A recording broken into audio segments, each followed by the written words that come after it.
Kabanata 35, Dream. Mabilis siyang lumabas sa sasakyan. Akala ko tuluyan na siyang papasok sa bahay at iwan ako roon, pero pinagbuksan niya ako ng pintuan.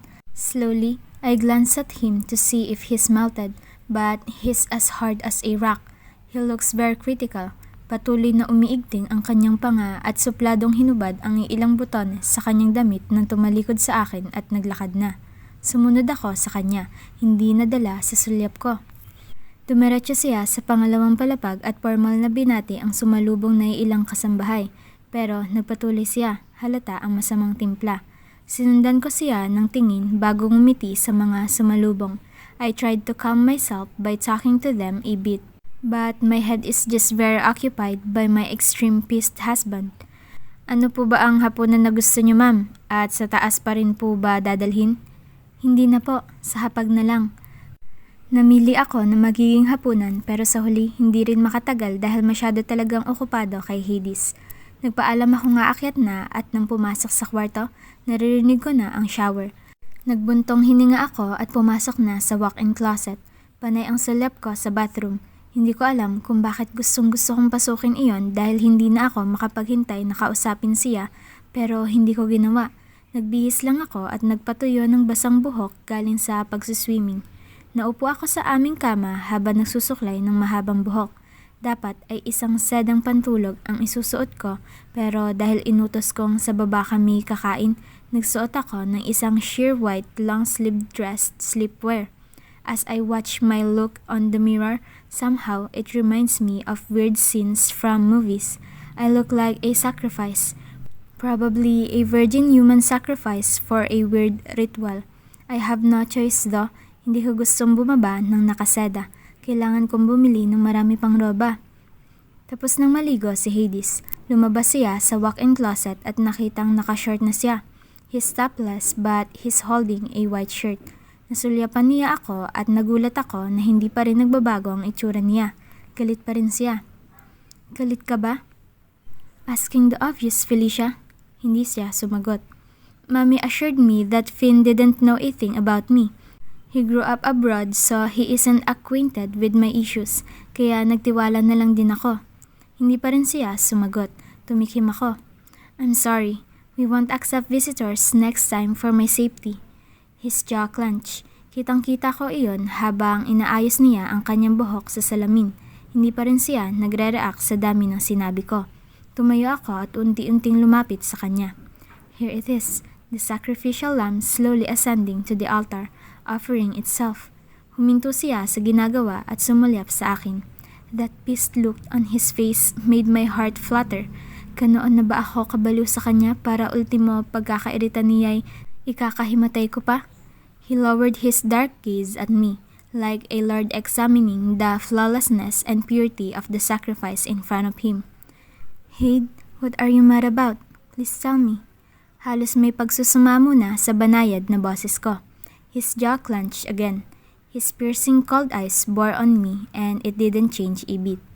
How long were you swimming with him? Ngumuso ako. My heart pounded so hard. Hindi siya seloso, pero bakit ang maisip na nagsiselos siya ngayon parang natutunaw ang puso ko? Not very long.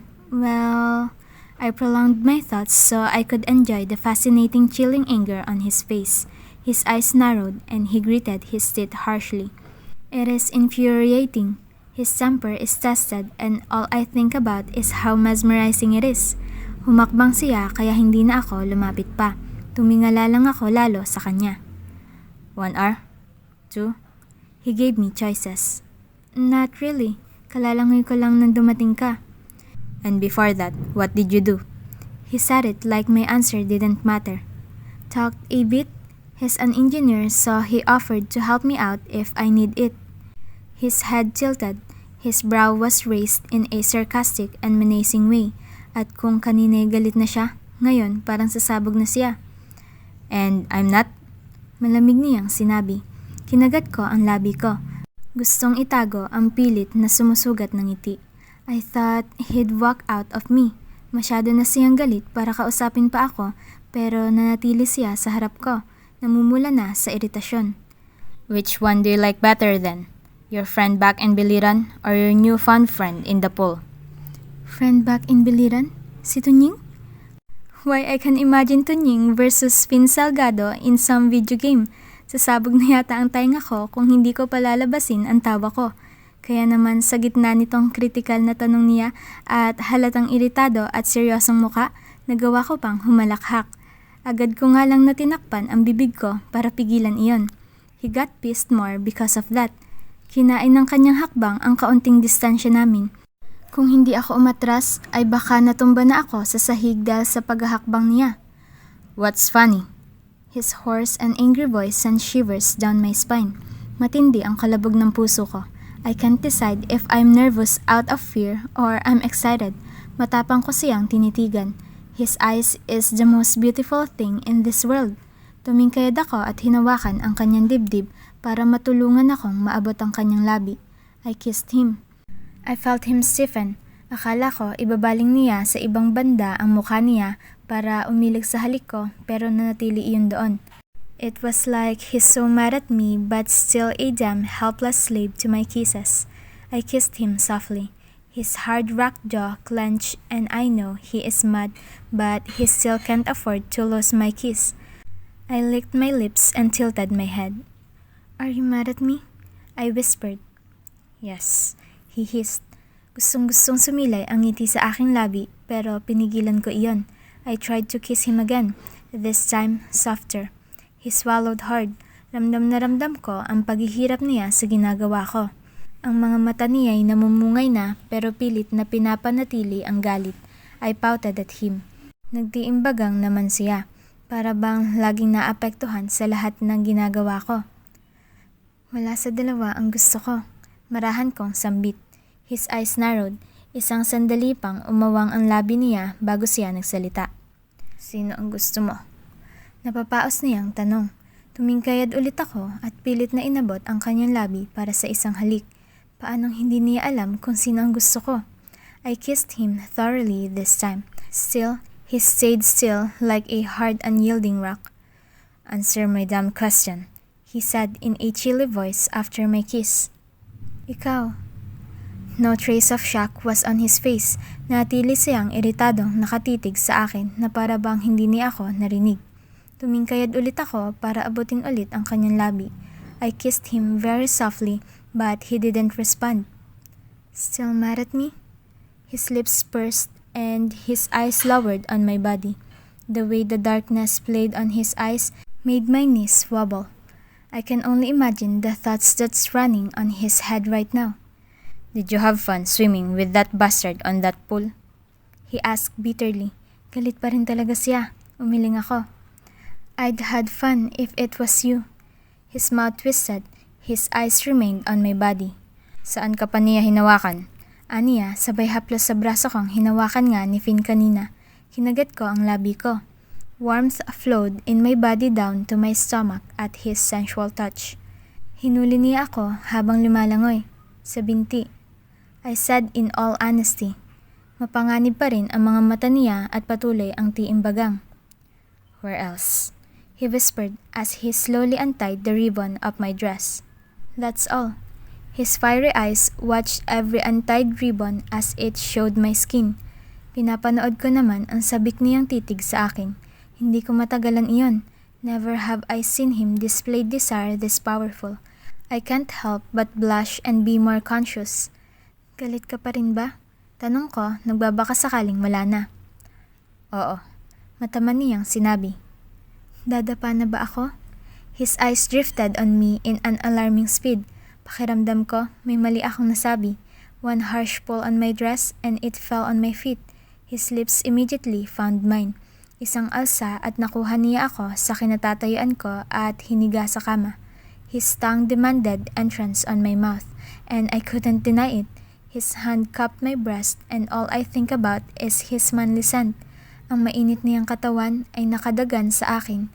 He trickled with powerful sexuality that every time we touch, it burns. Haid? I was about to ask him that same question. He groaned and his kisses on my neck were too hungry and erotic that my head spinned. You're only mine, he whispered when he was kissing me below my ear. Our bodies molded perfectly together as we lay in bed. He pushed my foot with his. I felt his hard-on in between my thighs and I groaned. I'm sure now that what I have been seeing the past days weren't his hard-on yet. Right now, I can feel how massive it is. I didn't have to take a look at it. Ang mapaghanap niyang mga kamay ay tinutusok ang aking dibdib. Hinahabol ko ang aking hininga at laging napapaliyad sa iba't ibang sensasyon na namumuo. His manhood seizing my hypersensitive entrance made my mind spin more. Pilit akong dumilat para tingnan siya. I saw him hungrily enjoying my breast alternately. The tingling sensation he's giving me in all parts almost made my head blow. Lalo na nang nakita ko ang pagdila niya roon. He suckled it and my eyes went back to my head. He climbed up on me again and kissed me greedily on my mouth until it throbbed. Naramdaman ko ang kamay niyang gumagapang sa tiyan ko. The anticipation will kill me. I almost coaxed his hand to make it fast and stop teasing me. Please, stop, hate. He cursed loudly on my ear. Please. Oh, shut up, please, baby. You're no help for my fucking patience, he said softly. However, his words were all drowned by my loud moans as his fingers successfully went in between me. Liquid heat was very evident on my underwear as his finger cudgeled me. I couldn't even kiss him properly because I was moaning hard. He stopped kissing me and watched me as I lost my mind because of his damn touch. He groaned and with a tender grip, his finger made it inside. Napahawak ako sa braso niya. The feeling of his finger mixed with my own hot wetness made me tremble in so much pleasure. The continuous moan on his ear made him curse harshly. 2 more moves and a long moan escaped on my lips along with my convulsing body. He kissed me softly and for a few moments, he left me. Dumilat ako. Wala pa sa sarili dahil sa naramdaman nang nakita ko siya. He climbed back to bed, this time without his shorts. I licked my lips stupidly as I reveled on the fullness of his shaft. His lips twisted upward in a mockingly smile. May mayabang natitig sa akin. Before I could react or say something, he's backed on kissing me while his manhood seized my sensitive entrance. Ilang sandali lang ay nagbalik na ulit ang bawat halinghing ko. I couldn't help it even if I think I sound so embarrassing. He groaned as his teasing started to pick up a faster pace. Sinabayan ko ang ginagawa niya. I grinded my hips on his and I felt the tip of him on my wet entry. I pushed myself onto him, feeling the pleasure it gave me. Raya Felicia. Mababa at may banta niyang tawag. I can only answer him in moans. I couldn't even make out his name. Calm down, baby, he whispered. I'm so... please. He grunted and cursed a bit as he slowly tried to enter me. He was very careful and gentle. However, I was too far gone chasing pleasure that I couldn't bear the frustration of his gentleness. He cursed out loud. Sinungaling ako kung sasabihin kong kahit kailan hindi ko napanaginipan man lang ang ganito sa aming dalawa. For years, I have been so down whenever I dream about him like this. I wanted to forget him and dreams of him haunted me like ghosts from the past. Sumugat yata ang kuko ko sa kanyang braso at isang malakas na sigaw ang nabitawan ko nang tuluyan niya na nga akong inangkin. Tears rolled down my eyes and I felt cold because it hurt so much.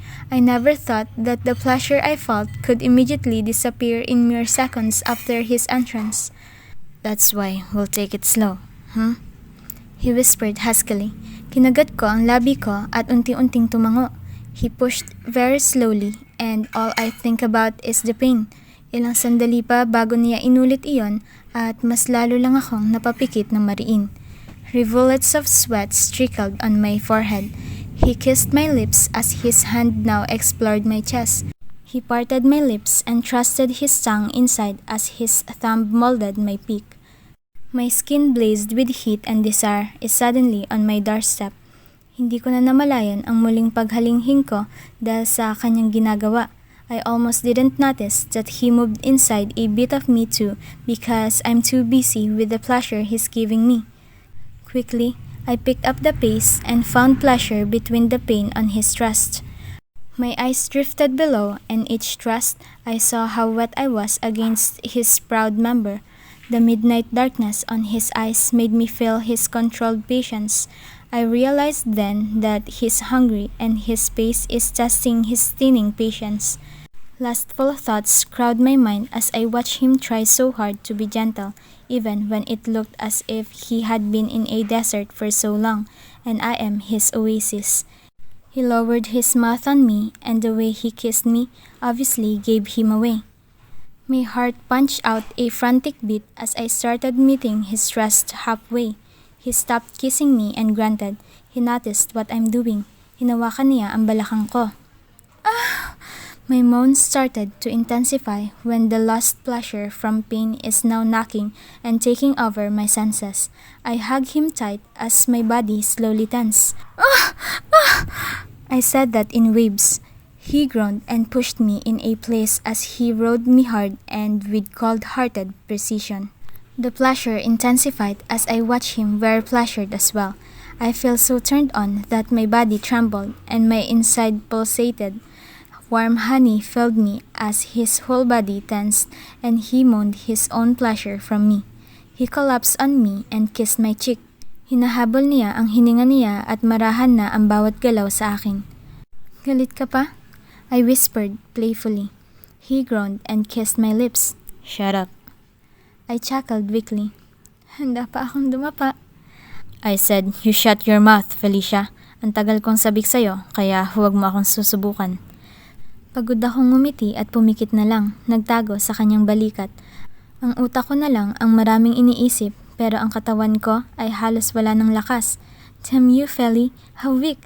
Is it because it's my first time or because I'm a weakling? Hindi ko alam kung anong oras nang dumilat ako. Ang alam ko lang ay naamoy ko na sa kwarto ang pinaluto ko sa baba. I'm also wearing my underwear now and the white comforter covered my body. Maybe Hades cleaned up. Pinaakyat na rin niya siguro ang hapunan namin. Dinner? He whispered on my ear. Nakapalupot pala siya sa akin at marahang hinahaplos ang buhok ko kaya ang sarap ng tulog ko. I hugged his ironclad chest. I stared sleepily at it and noticed the faint smattering of dark hair. I pouted when I remembered something. You ripped a seamless panty. Sorry, we'll shop for your things, as promised, tomorrow. Hindi ka pa ba magtatrabaho? I could take a leave for a damn year or more and work for here just to be with you. Dumilat ako at pinagmasdan ang pagtaas-baba ng kanyang dibdib. I can hear the faint fast heartbeat on his chest. Why are you always so friendly with other boys and yet there's always a wall when it comes to me? He whispered bitterly. Napatingin ako sa kanya. He looked glowing and his eyes in the darkest of its shade. Nagtaas ako ng kilay. We're still in this topic, huh? He sighed heavily. Kinagat ko ang labi ko at sinubukang ilarawan sa kanya ang totoong nararamdaman simula pa lang. Dahil kapag ikaw, lagi akong may kakaibang nararamdaman. When I talk to you, I get lost. When you're near, I get really nervous. When you're around, I'm too excited. When you touch me, I'm always on fire. When you kiss me, I don't want to stop. I licked my lower lip. I built a wall specially for you, so I remember my limits. And how is your limits going? May hamon sa tono niya. Umirap ako. What do you think? Hindi siya sumagot. He only lazily stroked my hair. I'm not comfortable seeing you get a little too friendly with other men, he said. Parang tinarakan ng punyal ang puso ko. Hindi siya ganito noon. Hindi ko halos alam kung ano ang nararamdaman niya. Right now, I feel like he's pouring all his feelings to me, making up for the lost time and learning the hard way. I'm sorry. I'm not comfortable seeing you get a little too friendly with other women too. Alam ko na yan noon pa. I remember the many times when I have been vocal or when my feelings reflected my actions so much. I never thought he was attentive. Siguro talagang masyado akong okupado sa pagmamahal ko sa kanya na hindi ko na nakita na siya rin pala minamahal ako ng higit pa. Seeing you swim with that man today made me angry. I wanted to do normal things with you, including swimming. Nang nakita ko kayo, pakiramdam ko, He trailed off. We have a pool. We can even swim there every day if you want to. Niyakap niya ako na mahigpit. I smiled. Kaya lang, habang tumatagal ang yakap niya, hindi ko alam kung bakit nakaramdam ako ng lungkot doon. Ang yakap niya ay para bang sa anumang oras, pakiramdam niya ay pwede akong maglaho. I wanted to assure him that I'll never go anywhere, but I know it's too early. Hindi ko pa napag-iisipan ng mabuti ang lahat ng ito. Kailangan din namin mag-usap ng masinsinan ni Hades tungkol sa sitwasyon ko.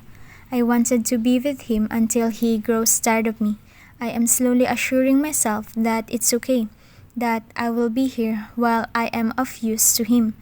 There will be no regrets because we both want it at a time.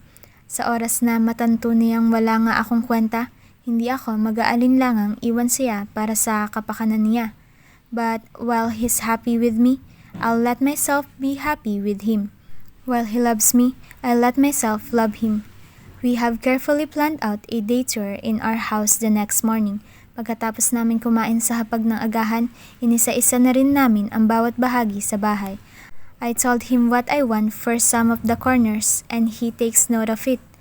We'll talk to our interior designer. Aniya, or do you have preference? Umiling ako. Wala na akong alam sa mga ganyan ngayon.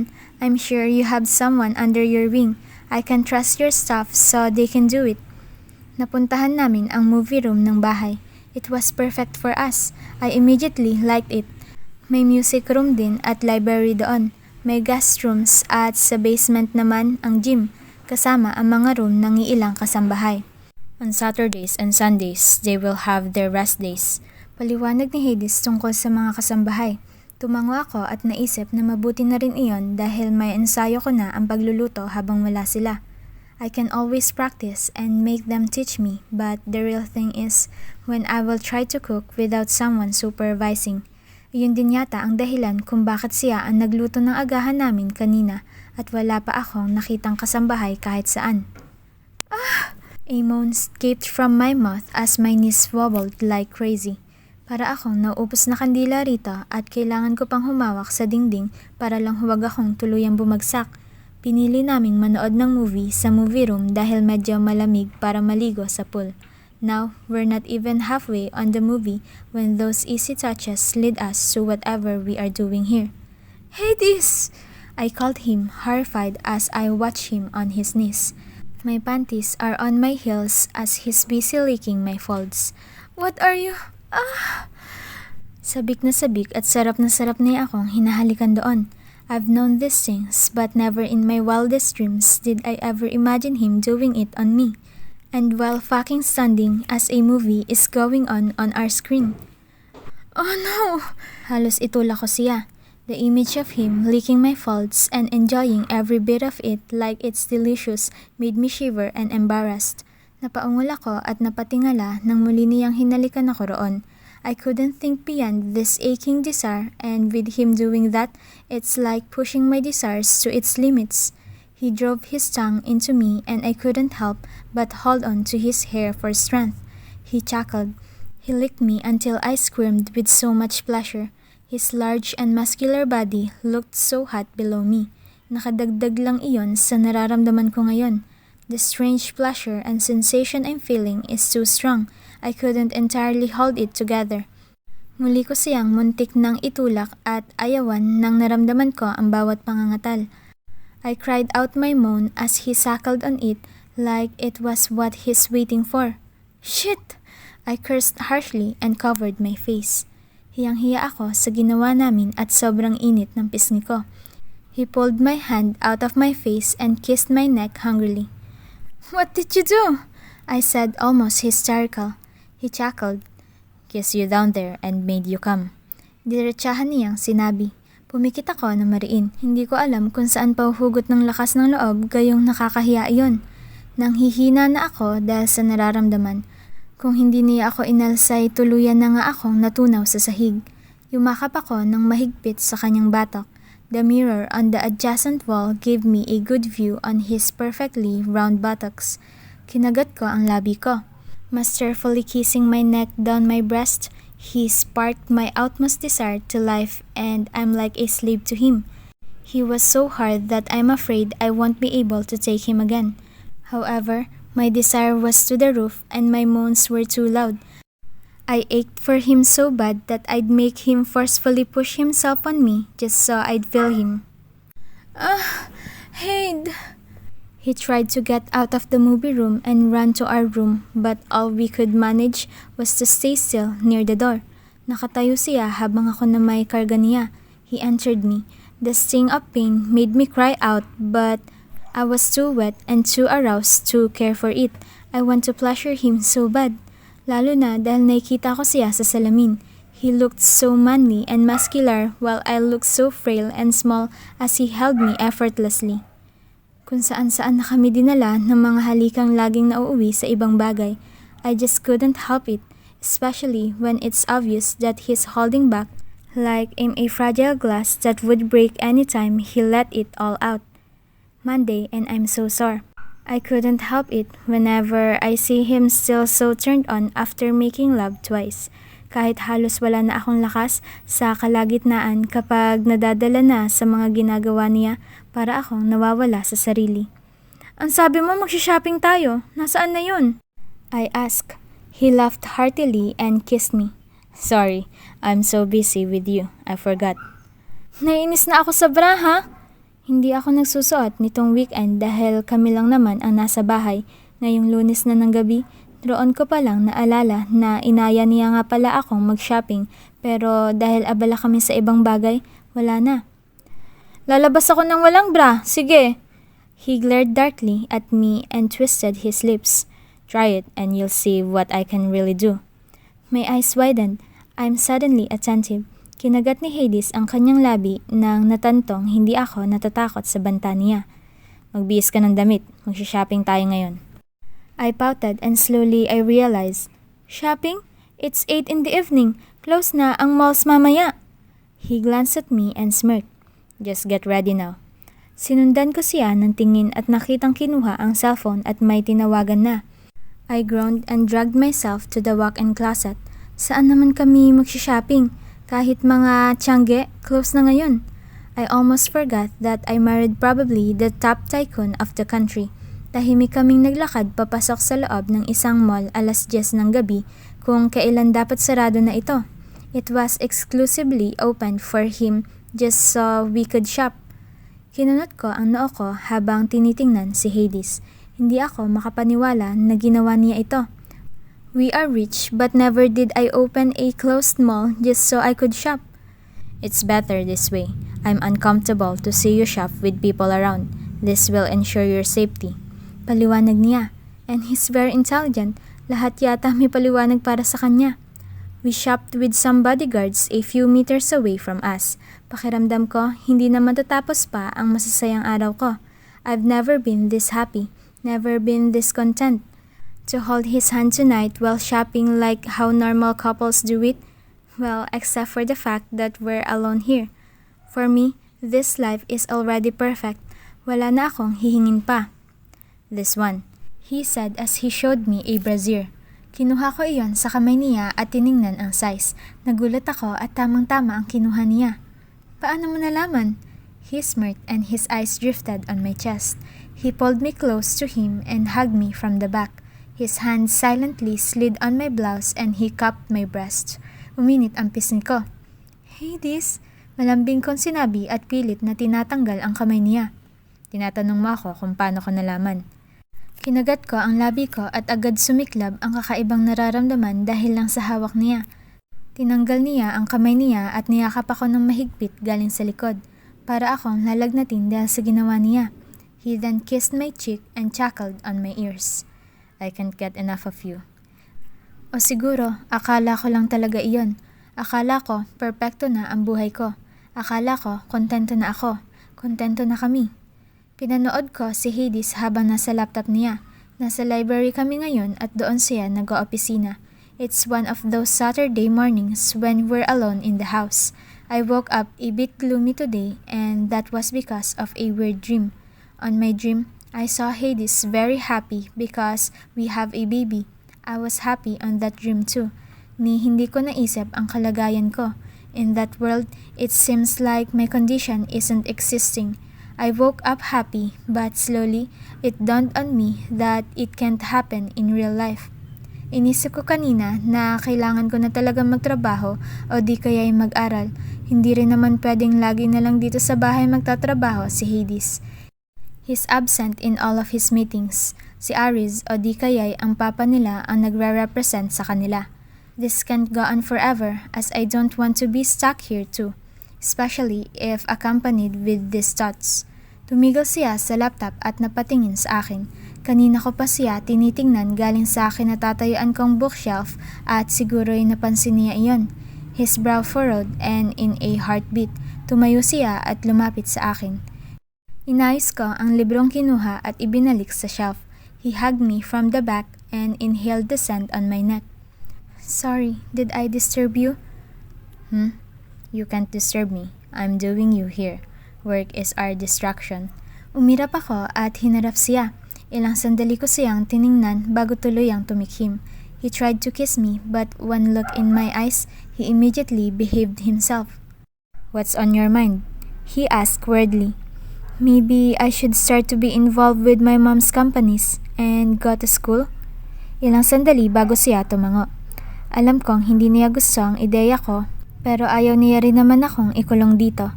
I smiled. I appreciate the way he cares for me. He's territorial and very possessive, but his effort to set me free even after what happened, it's amazing. It's almost unreal. Nag-iwas ako ng tingin. Alam kong gaano man ito kaperpekto ngayon, maaring hanggang ngayon lang ito.